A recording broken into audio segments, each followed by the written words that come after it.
Hello and welcome. I'm Dan, and today marks the beginning of something new and terrifying. Monster Mondays. Each Monday, I'll be taking a classic video game and reimagining it as a dark, twisted horror experience. Think Saturday morning nostalgia turned into nightmare fuel. So grab your lanterns and keep your eyes open, because every week you'll see a beloved retro game transformed into something you might not want to play alone in the dark. For our first descent into horror, we're starting with a legend. Literally. That's right. Today's Monster Monday is all about the Legend of Zelda. But this isn't the bright, adventurous Hyrule you remember. No, this is Zelda through the eyes of pure dread. Hyrule isn't lush and magical anymore. Instead, it's empty, silent. A decayed kingdom swallowed by fog and shadows. The villages are abandoned, windows cracked, doors left swinging, and sometimes you hear voices calling Link's name. But when you follow, nobody's there. The overworld feels endless. No jaunty music, just distant echoes, howling wind and faint screams carried across the plains. Every area is corrupted.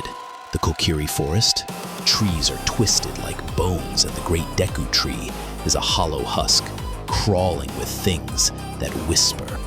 Hearts aren't happy red icons anymore. They're harvested, torn from the monsters you kill. They pulsate, beating. You have to eat them to survive. Each one keeps you alive, but also corrupts you a little more. The Master Sword, it's no gift. Pulling it from its pedestal burns your hands. It whispers to you when you're alone.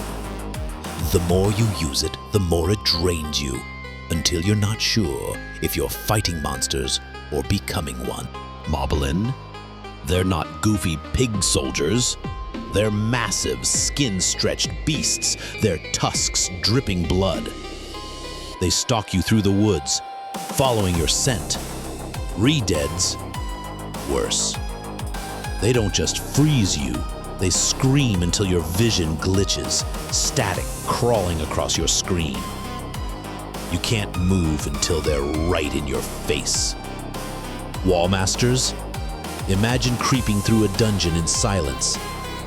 Then a hand bursts from the wall and drags you screaming into blackness. You don't respawn in a safe room. You wake up deeper in the dungeon, missing items, and unsure how much time has passed. And then there's Ganon.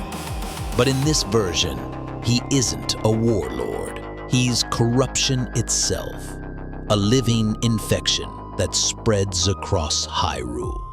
The more you fight, the more you become him.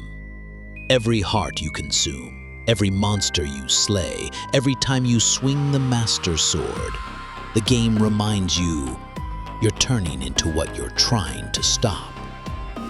By the end, you're not the hero. You're the final monster. The last cutscene, you stare into a cracked mirror, and it isn't Link staring back. It's Ganon. Fade to black. And that's Zelda, reimagined as a survival horror. Would you play it? Or would it haunt your nightmares? This has been Monster Mondays. If you like this descent into horror, hit like and subscribe. Feel free to drop your twisted ideas in the comments. And don't forget, next Monday, another classic game gets the monster treatment.